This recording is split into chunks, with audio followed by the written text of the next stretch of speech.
Hello दोस्तों, कैसे हो आप सभी। आशा करती हूँ आप सभी स्वस्थ होंगे।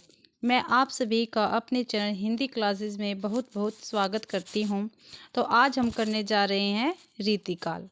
क्या करेंगे भाई? रीतिकाल। मैंने आदिकाल और भक्तिकाल की वीडियो आपको प्रोवाइड करवा दी है, वो मेरे चैनल पे है, आप जाकर विजिट कर सकते हैं। ठीक है भाई, आज हम क्या करेंगे फिर? रीतिकाल। ठीक है, रीतिकाल का नामकरण देखते हैं भाई। सबसे पहले कभी किस विद्वान ने क्या क्या रीतिकाल का नामकरण कर रखा है वो देखते हैं। शुक्ल जी ने रीतिकाल को रीतिकाल ही कहा है। मिश्र बंधु ने क्या कहा? रीतिकाल को अलंकृत काल कहा है। क्या कहा भाई? अलंकृत काल। विश्वनाथ प्रसाद मिश्र ने क्या कहा है? श्रृंगार काल कहा है। और रमाशंकर शुक्ल रसाल ने क्या कहा है? कलाकाल कहा है। और हजारी प्रसाद द्विवेदी ने क्या कहा है? उत्तर मध्यकाल कहा है। ठीक है भाई, पता चल गया आपको? भाई शुक्ल जी ने क्या कहा रीतिकाल को? रीतिकाल। और ये पेपर में पूछ लिए जाते हैं भाई, रीतिकाल को रीतिकाल नाम किसने दिया है? कौन से आचार्य ने दिया है? तो शुक्ल जी ने दिया है। और अलंकृत काल किसने कहा है रीतिकाल को? मिश्र बंधु ने कहा है। श्रृंगार काल किसने कहा है रीतिकाल को? ये भी विश्वनाथ प्रसाद मिश्र ने किया। और ये तो बहुत ही बार पेपर में आ चुका है। वैसे तो सारे क्वेश्चन आ चुके हैं। ठीक है। और रमाशंकर शुक्ल रसाल ने कलाकाल कहा है। हजारी प्रसाद द्विवेदी ने उत्तर मध्यकाल कहा है।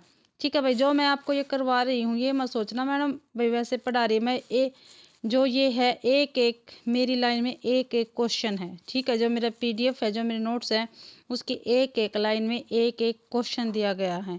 तो आप प्लीज़ ध्यान से अच्छी तरह से वीडियो को शुरू से लेके अंत तक देखना। ठीक है, आगे है रीतिकाल की विशेषताएं। भाई रीतिकाल की जो विशेषताएं है वो पूछ रखी है इसमें, वो हम बता रहे कौन कौन सी है। देखो भाई, रीतिकाल में काव्य शास्त्रीय परंपरा का पालन हुआ और अनुकरण किया गया। बिल्कुल ठीक है। लक्षण ग्रंथ लिखे गए हैं भाई रीतिकाल में। श्रृंगार रस की प्रधानता है रीतिकाल में। अलंकारों पर जोर दिया गया रीतिकाल में।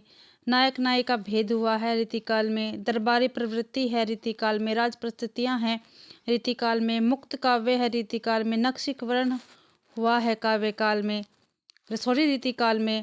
या अवधि और ब्रज भाषा का प्रयोग हुआ है रीतिकाल में। देखो भाई, रीतिकाल में इसके बाद क्या है? नायिका भेद। जो रीतिकाल है उसमें नायिका भेद 3 प्रकार से हुआ है। ठीक है, जो नायिका होती है, जो नायिका थी रीतिकाल में, इसको 3 प्रकार से विभाजित किया है इन्होंने। पहली है मुग्धा, दूसरी मध्या, तीसरी प्रौढ़ा। और ये क्वेश्चन में, ये पेपर में पूछ लिया जाता है, मुग्धा नायिका किसे कहते हैं, प्रौढ़ा नायिका किसे कहते हैं, मध्या नायिका किसे कहते हैं। और रीतिकाल में कितनी नायिका का भेद हुआ? तो कितनी का हुआ भाई? 3 का। एक अब देखते हैं मुग्धा। मुग्धा किसको कहते हैं? जिसमें काम कम और लज्जा अधिक होती है। ठीक है भाई, मुग्धा किसको कहते हैं? जिसमें काम तो कम होता है और लज्जा क्या है? अधिक होती है।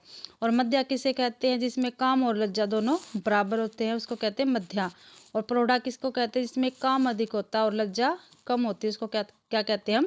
प्रौढ़ा नायिका कहा जाता है। ठीक है, आगे भाई देखते हैं रीतिकाल को।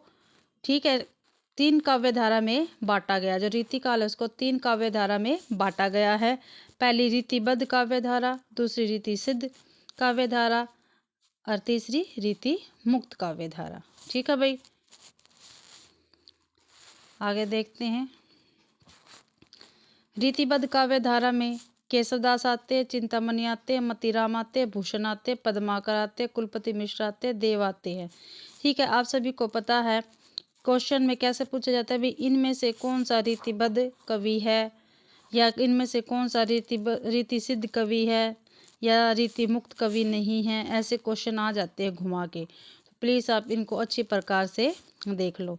रीति सिद्ध में कौन कौन से कवि आते हैं? बिहारी आते हैं, सेनापति आते हैं और वृंद कवि आते हैं। ठीक है, और रीति मुक्त में घनानंद आता है, आलम बोधा ठाकुर। ऐसे याद करो, घनानंद आलम बोधा ठाकुर या घनानंद बोधा आलम ठाकुर। ठीक है, ये रीति मुक्त की है। अब देखो किस कवि को भाई रीतिकाल का प्रथम कवि माना है। ठीक है, अब देखो रीतिकाल का पहला कवि, सीधा सीधा अगर आपसे पूछ लिया जाता है रीतिकाल का पहला कवि किसको कहा जाता है, तो सीधा केशवदास। केशव है ये भी, कैसल कैसल नहीं है, केशव। ठीक है, केशवदास। ठीक है, किसको? केशवदास को। भाई रीतिकाल का पहला कवि कौन है? केशवदास। कौन है? केशवदास। और शुक्ल जी के अनुसार अगर पूछ लिया जाए रीतिकाल का पहला कवि कौन है, तो चिंतामणि त्रिपाठी को माना है शुक्ल जी ने। किसको माना है? चिंतामणि त्रिपाठी को शुक्ल जी ने माना है।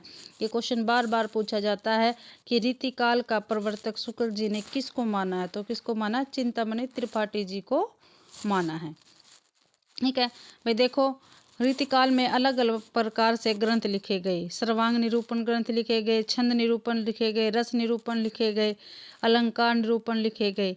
ठीक है, तो मैंने एक जगह लिख रखे है सीधे सर्वांग निरूपण, ठीक है, छंद निरूपण। ठीक है, मैंने एक जगह इकट्ठे करके लिख रखे हैं। ठीक है, तो पहले करते हैं सर्वांग निरूपण ग्रंथ। ठीक है, तो पहला है कवि कल्पद्रुम। किसने लिखा? चिंतामणि जी ने लिखा है। देखो भाई, ये पेपर में मैंने जब आपको टीजीटी के करवाए उसमें भी आया है, और मैंने जो टीजीटी पीजीटी की सीरीज चला रखी है 100 क्वेश्चनों की मैराथन, उसमें भी क्वेश्चन आए हुए हैं। तो आप जो टीजीटी पीजीटी एस्टेट की चला रखी है उसको ये मत सोचो बस वो एस्टेट के लिए बेनिफिट है। वो जहाँ भी हिंदी साहित्य आता है, चाहे वो किसी भी स्टेट में हो, ठीक है, कहीं का भी हो, ठीक है, उसके लिए इक्वल इम्पोर्टेंट रखती है। तो प्लीज़ आप जाके उन वीडियो को देखिए जिससे आपको बहुत बेनिफिट मिलेगा। ठीक है, कवि कल्पद्रुम चिंतामणि की है। रस रहस्य कुलपति मिश्र जी का है। शब्द रसायन काव्य रसायन किसकी है? देव की है। और ये क्या है? सर्वांग निरूपण ग्रंथ है। भाई सीधे सीधे पूछ लिया जाता है भाई इनमें से कौन सा सर्वांग निरूपण ग्रंथ है या नहीं है। ठीक है, ध्यान से देखना आप सभी वीडियो को। काव्य सिद्धांत सुरती मिश्र का है। रस पीयूष निधि सोमनाथ की है। काव्य निर्णय भिखारी दास का है। कविता रस विनोद जनराज की है। काव्य विलास किसका है? प्रताप शाही का है। साहित्यानंद किसका है? ग्वाल कवि का है। ठीक है भाई, एक बार फिर से देख लेते हैं। सर्वांग निरूपण कर देखो, कवि कल्पद्रुम चिंतामणि, रस रहस्य कुलपति मिश्र, शब्द रसायन काव्य रसायन देव, काव्य सिद्धांत सुरती मिश्र, रस पीयूष निधि सोमनाथ, काव्य निर्णय भिखारी दास, कविता रस विनोद जनराज, काव्य विलास प्रताप शाही, साहित्यानंद ग्वाल कवि। ठीक है भाई, इसके बाद देखते हैं छंद निरूपण ग्रंथ। जो छंद निरूपक ग्रंथ है वो देखते हैं। छंदसार किसका है? मतीराम का। किसका भाई? छंदसार मतीराम का। वृत्त विचार किसका है? सुखदेव मिश्र का। वृत्त तरंगिणी किसका है? राम सहाय का। छंदोपिंगलम किसका? भिखारीदास का। ये क्वेश्चन काफ़ी बार पेपरों में आता है। आते तो ये वैसे सारे हैं, लेकिन मैं बस बता रही हूँ आपको। ठीक है, प्लीज़ इसको शुरू से लेके अंत तक पूरी वीडियो देखना आप। अगला है रस निरूपक ग्रंथ। ठीक है, जो रस निरूपक ग्रंथ है वो देखते हैं हम। ठीक है, रसराज मतीराम की है। भाव विलास भवानी विलास रस विलास किसकी है? देव की है। ठीक है, भाव विलास भवानी विलास रस विलास किसकी है? देव की है। रस सारांश और श्रृंगार निर्णय किसका? भिखारी दास का है। जगत विनोद किसका है? पद्माकर का है। व्यंग्यात कौमुदी प्रताप शाही का है। रस भूषण याकूब खां का है। नवरस तरंग बेनी परवीन का है। ठीक है भाई, फिर से देखते हैं। रसराज मतीराम, भाव विलास भवानी विलास रस विलास देव, रस सारंग और श्रृंगार निर्णय भिखारी दास, जगत विनोद पद्माकर, व्यंग्यात कौमुदी प्रताप शाही, रस पीयूष याकूब खां, नवरस तरंग बेनी परवीन। ठीक है, तो इनको कुछ याद करने की ट्रिक नहीं होती। आप इनको ना जितनी बार रिपीट करोगे, जितना अभ्यास करोगे, उतना ही आपको ये कविता और कवि याद होते जाएंगे। ठीक है, कोई ट्रिक से याद करवा तभी, हम तो बस अपना अभ्यास करते रहते, उससे याद होता। अगला है अलंकार निरूपण। अलंकार निरूपक कौन कौन से हैं? देखो भाई, ये कवि और इसकी रचनाएं। अब की बार कवि साइड लिखे हैं, रचना इधर। जसवंत का क्या है? भाषा भूषण। क्या है भाई? जसवंत सिंह ने क्या लिखा? भाषा भूषण। और ये अलंकार का ग्रंथ है। ठीक है, भूषण का है शिवराज भूषण। पद्माकर का क्या है? पद्माकरण। मतीराम का अलंकार 85 का और ललित ललाम। राम सिंह का है अलंकार दर्पण। दूल्हे कवि का है कविकुल कंठभरण। कविकुल कंठाभरण किसका है? दूल्हा कवि का। ठीक है, फिर से देखते हैं एक बार। जसवंत ने क्या लिखा है? भाषा भूषण। और ये क्या है? अलंकार है, अलंकार का ग्रंथ है, अलंकार निरूपण ग्रंथ है। भूषण का शिवराज भूषण, पद्माकर का पद्माकरण, ठीक है। मतीराम का अलंकार पंचासी का आया ललित ललाम, राम सिंह का अलंकार दर्पण, दूल्हा कवि का कवि कुल कंठा भरण। आगे देखते हैं। आगे भाई अब ये जो है हमारे रीतिबद्ध, ठीक है, जो रीतिबद्ध काव्य धारा है, ठीक है, उसके मैं जो आपको कवि है वो करवा रही हूँ रीतिबद्ध के, ठीक है। आज हम क्या कर रहे हैं, रीतिबद्ध। मैंने रीतिकाल के बारे में आपको बता दिया है, ठीक है। देखो रीतिकाल के बारे में बताया, इसका नामकरण बता दिया, रीतिकाल की विशेषता बता दी है। रीतिकाल में 3 प्रकार की निकाय का भेद है उनके बारे में बता दिया। रीतिकाल को 3 काव्य धारा में बांटे गया है, रीतिबद्ध, रीतिसिद्ध और रीतिमुक्त, ठीक है। रीतिबद्ध काव्य धारा के कवि बता दिए, रीतिसिद्ध के बता दिए, रीतिमुक्त के बता दिए, ठीक है।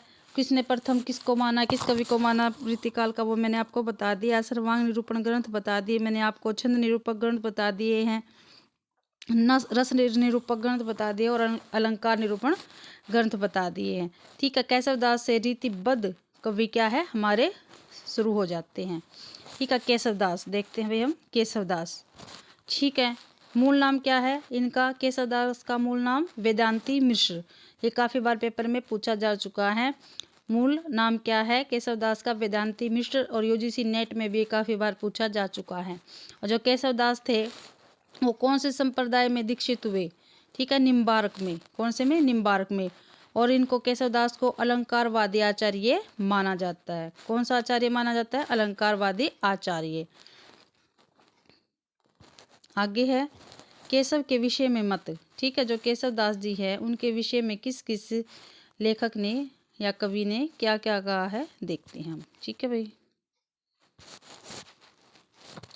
देखो मिश्र बंधु ने क्या कह दिया केशवदास को, भाषा का मिल्टन, क्या कहा है मिश्र बंधु ने केशवदास को, भाषा का मिल्टन। और शुक्ल जी ने क्या कह दिया है, कवि कठिन काव्य का प्रेत शुक्ल जी ने कहा है, और कवि हृदय नहीं मिला था, ठीक है। केशव को कवि हृदय नहीं मिला था, किसने कहा है, शुक्ल जी ने कहा है, ठीक है भाई। और नाभादास ने क्या कह दिया केशव को, उडगन कवि कह दिया है, क्या कहा है, उडगन कवि, ठीक है। विजयपाल सिंह ने क्या कहा केशवदास को, कोर्ट का कवि कहा है विजयपाल सिंह ने। और रामस्वरूप चतुर्वेदी ने क्या कहा है, छंदों का अजायब घर रामचंद्रिका को, जो केशवदास ने रामचंद्रिका लिखी थी उसको रामस्वरूप चतुर्वेदी जी ने छंदों का अजायब घर कहा है। और बच्चन सिंह ने क्या कह दिया केशवदास को, संस्कृत का क्लासिक पंडित, क्या कह दिया बच्चन ने, संस्कृत का क्लासिक पंडित, ये किसने कहा भाई, बच्चन सिंह ने कहा। फिर से देखते एक बार, मिश्र बंधु ने क्या कहा केशवदास को, भाषा का मिल्टन। शुक्ल जी ने क्या कहा केशवदास को, पहला तो कहा है कवि, भाई जो केशवदास है उनको कवि हृदय नहीं मिला, ठीक है। और कठिन काव्य का प्रेत कहा है। नाभादास ने केशवदास को उडगन कवि कहा है। विजयपाल सिंह ने कोर्ट का कवि कहा है केशवदास को। और रामस्वरूप चतुर्वेदी जी ने जो केशवदास की रामचंद्रिका है उनको छंदों का अजायब घर कहा है। और बच्चन ने केशवदास को संस्कृत का क्लासिक पंडित कहा है, ठीक है। अब इनकी रचनाएं देख लेते हैं भाई केशवदास की, ठीक है, किसमें क्या है क्या नहीं है, ठीक है। ये पेपरों में आते हैं भी, सीधे सीधे पूछ ली जाती है ये रचनाएं। देखते हैं, पहला रचना है, उसके बाद उसके सर्ग दिए गए हैं जिसमें अध्याय बोला जाता है, ठीक है। सर्ग दिए गए, फिर उसका प्रकार है, फिर उसकी विशेषता है, ठीक है। मैंने लिख रखी है, थोड़ा ध्यान से देख लेना भी, मेरे खुद के लिखे हुए नोट्स हैं, ठीक है, देख लेना आप। पहली है रसिक प्रिया। रसिक प्रिया किसकी है, केशवदास की, और उसमें 16 सर्ग है। कितने सर्ग है, 16 सर्ग है। और ये किस प्रकार का ग्रंथ है, ये रीति ग्रंथ है। किस प्रकार का ग्रंथ है, रीति ग्रंथ है। और इसकी विशेषता क्या है, नायक नायिका भेद है इसमें, क्या है भाई, नायक नायिका भेद है। रसिक प्रिया में 16 सर्ग है, रीति ग्रंथ, ठीक है, ग्रंथ है ये। दूसरा है रामचंद्रिका, और इसका प्रकाशन वर्ष काफ़ी बार पूछ लिया जाता है, 1601 ईस्वी है रामचंद्रिका का। और इसके सर्ग है 39, कितने, 39। और ये क्या है, एक प्रबंध काव्य है। और ये इसकी विशेषता क्या है, रामकथा से संबंधित है। क्या है भाई, ये रामकथा से संबंधित है। और आप सभी को पता होगा केशवदास ने रामचंद्रिका को एक रात में पूरा कर दिया था, इसीलिए इसको छंदों का अजायब घर कहा जाता है, क्योंकि इसमें बहुत सारे छंद हैं, ठीक है, और क्लिष्ट भाषा इसकी। कवि प्रिया, ठीक है, कवि प्रिया, इसमें 16 सर्ग है। और ये किस प्रकार का ग्रंथ है? रीति ग्रंथ है ये भी एक। और विशेषता क्या है? प्रवीण राय को शिक्षा देने हेतु, जो प्रवीण राय थे उसको शिक्षा देने हेतु इसमें लिखा गया है। इसके बाद है रतन बावनी, इसमें 53 सर्ग, और ये किसके? केशवदास की, ठीक है। और ये किस प्रकार का ग्रंथ है? एक प्रबंध काव्य है। इसमें रतन बावनी में क्या है? मधुकर शाह के पुत्र रतन सेन की वीरता का वर्णन है, ठीक है भाई। रतन बावनी में ये मधुकर शाह के पुत्र जो है रतन सेन की वीरता का वर्णन है रतन बावनी में। इसमें 53 सर्ग और एक प्रबंध काव्य है। अगला है वीर सिंह देव चरित्र। वीर सिंह देव चरित्र किसने लिखा है? केशवदास ने लिखा है, और इसके 33 सर्ग है। ये एक प्रबंध काव्य है, ठीक है। और वीर सिंह की इसका वीरता का इसमें वर्णन है। उसके बाद है विज्ञान गीता, ठीक है। इसमें 21 सर्ग है। कितने सर्ग है? 21 सर्ग है। और विज्ञान गीता किसकी है? केशवदास जी की है, और ये भी क्या एक प्रबंध काव्य है। आगे भाई, और विज्ञान गीता में क्या है? विज्ञान और आध्यात्मिकता का समन्वय है। क्या है? विज्ञान और आध्यात्मिकता का समन्वय है, अध्यात्म का, सॉरी भाई, नखशिख, ठीक है। फिर इनकी भी क्या है? केशवदास के नखशिख है, ये क्या है? एक नीति ग्रंथ है।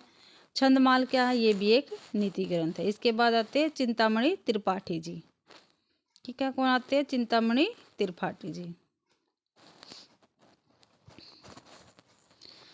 चिंतामणि त्रिपाठी, देखो भाई इसकी रचनाएं, चिंतामणि त्रिपाठी की रचनाएं देखते हैं हम। रचनाएं है रसविलास, श्रृंगार मंजरी, कवि कल्पद्रुम, कविकुल कल्पद्रुम, रामायण, रामाश्वमेघ और छंद विचार पिंगल। ये किसकी है? चिंतामणि त्रिपाठी की है, ठीक है। रसविलास, श्रृंगार मंजरी, कविकुल कल्पद्रुम, रामायण, रामाश्वमेघ और छंद विचार पिंगल। आगे भाई भूषण कवि, जो हमारे भूषण हैं वो हैं भूषण रीतिकालीन राष्ट्रीय कवि है। जो भूषण है उसको रीतिकालीन राष्ट्रीय कवि माना जाता है, ठीक है। क्या माना जाता है? भूषण को रीतिकालीन राष्ट्रीय कवि। मूल नाम क्या है भूषण का? घनश्याम। क्या है भाई? घनश्याम। और इनको उपाधि क्या मिली है? रुद्रशाह सोलंकी ने इनको उपाधि दी थी भूषण की, ठीक है। नाम तो इनका क्या है? घनश्याम। इनको उपाधि मिली थी भूषण की, और किसने दी थी? रुद्रशाह सोलंकी ने इनको भूषण की उपाधि दी थी। राष्ट्रकालीन राष्ट्रीय कवि हैं ये, ठीक है भाई। उसके बाद देखो भूषण रचनाएं हैं भूषण दास की, ठीक है। शिवराज भूषण 105 अलंकार है इसमें। जो शिवराज भूषण है उसके अंदर 105 अलंकार है। शिवा बावनी क्या है? शिवाजी और छत्रसाल दशक की, ठीक है, इसमें वीरता का वर्णन है। उसके बाद भूषण उल्लास, ये भी किसकी है? भूषण की है। दूषण उल्लास भूषण की है। भूषण हजारा, ये भी भूषण की ही रचनाएं हैं। आगे है भाई मतीराम।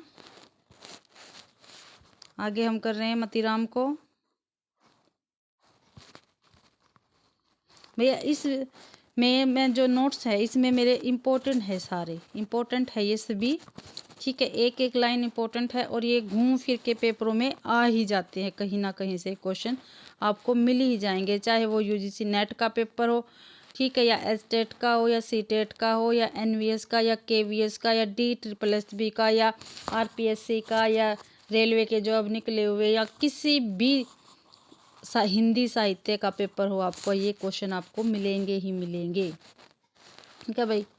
हम करते हैं मतीराम को, और मतीराम भी क्या एक रीतिबद्ध कवि हैं, ठीक है। मतीराम की रचनाएं फूल मंजरी, ललित ललाम, वृत्त कौमुदी, अलंकार पंचाशिका, रसराज, छंदसार, मतीराम सतसई। देख लो भाई ये मतीराम की क्या है रचनाएं, और मतीराम क्या है एक रीतिबद्ध कवि हैं, ठीक है। फूल मंजरी, ललित ललाम, वृत्त कौमुदी, रसराज, छंदसार, मतीराम सतसई और अलंकार पंचाशिका। देखो भाई मतीराम भाषा की नाड़ी पहचानते हैं, ठीक है। जो मतीराम है वो भाषा की नाड़ी पहचानते हैं, किसने कहा है? हजारी प्रसाद द्विवेदी जी ने।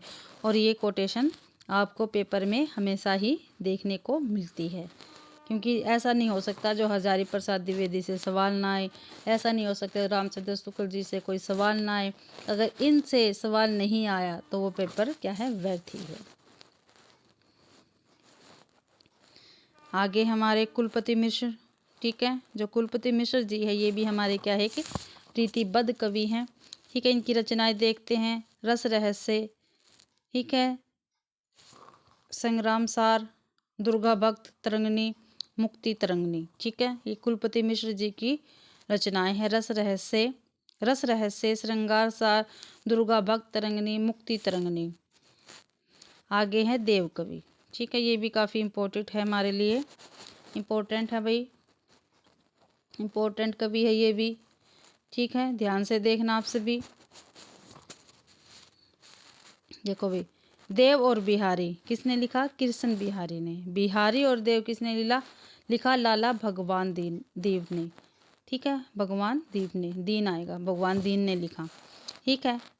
देव और बिहारी कृष्ण बिहारी मिश्र ने, बिहारी और देव लाला भगवान दीन। ये काफ़ी बार पेपर में पूछ लिए जाते हैं और बच्चे बहुत ज़्यादा इसमें फजल हो जाते हैं, क्योंकि एक में देव आगे दे रखा है, एक में बिहारी दे रखा है। जिसमें देव दे रखा है उसमें तो कृष्ण है, कृष्ण बिहारी, और बिहारी में लाला, ठीक है, थोड़ा ध्यान रखना। जिसमें देव है वो कृष्ण है, बिहारी और देव में लाला भगवान दीन है, ठीक है। और इनकी रचनाएं हैं देवदत्त, हित हरिवंश संप्रदाय में, सॉरी भाई, जो ये देव थे इनका नाम क्या था? देवदत्त था, ठीक है। और ये देव जो थे संप्रदाय, किस संप्रदाय में दीक्षित थे? तो ये हित हरिवंश संप्रदाय में क्या थे?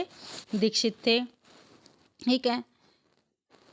नाई का भेद करने वाले प्रौढ़तम कवि हैं। जो देव है वो नाई का भेद करने वाले प्रौढ़तम कवि है। ये काफ़ी बार पेपर में पूछी जा चुकी है पंक्ति, ठीक है। नाई का भेद करने वाले प्रौढ़तम कवि कौन है? प्रौढ़तम कवि कौन है भाई? देव है। कौन है? देव है। और देव क्या है? एक रीतिबद्ध कवि है। केशव को आदर्श माना है। देव ने क्या है? केशव को अपना आदर्श माना है, ठीक है। इन्होंने 72 ग्रंथ, 52 ग्रंथ और 23 ग्रंथ लिखे हैं। इनकी रचनाएं देखते हैं। देव की रचनाएं हैं भाई ये सभी, देख लो कितनी हैं, और सभी याद करनी है। ये रचनाएं देव की हैं। किसकी है? देव की है। और देव क्या है? एक रीतिबद्ध कवि है। भाव विलास, भवानी विलास, जाति विलास, कुशल विलास, देखो अभी विलास है तो देव की है। प्रेमचंद्रिका, देखो एक प्रेमचंद्रिका ये है, और रामचंद्रिका किसने लिखी है? केशवदास ने। प्रेमचंद्रिका देव ने लिखी है। इम्पोर्टेंट है भाई, ये मैंने लिख भी रखा है, देखो IMP लगा रखा है। इसके बाद है शब्द रसायन, काव्य रसायन, ठीक है। जो शब्द रसायन और काव्य रसायन है इसके अंदर क्या है? सर्वांग निरूपण ग्रंथ है ये। सुख सागर तरंग नाई का भेद का विश्व कोश माना जाता है, ठीक है। जो सुख सागर तरंग है डॉक्टर नगेंद्र ने इसको नायिका भेद का विश्व कोश माना है, ठीक है भाई। सुख सागर तरंग को डॉक्टर नगेंद्र ने नायिका भेद का विश्व कोश माना है।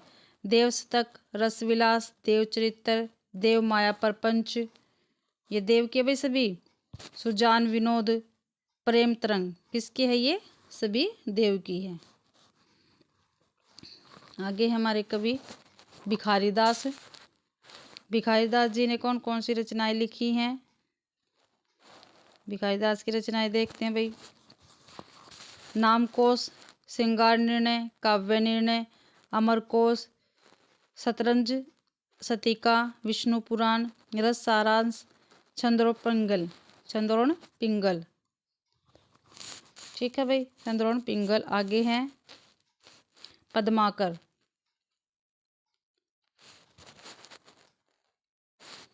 ठीक है। एक मैंने छोटी सी कोटेशन लिख रखी है। जो गंगा लहरी है वो पंडित राज जगन्नाथ ने लिख रखी है, ठीक है।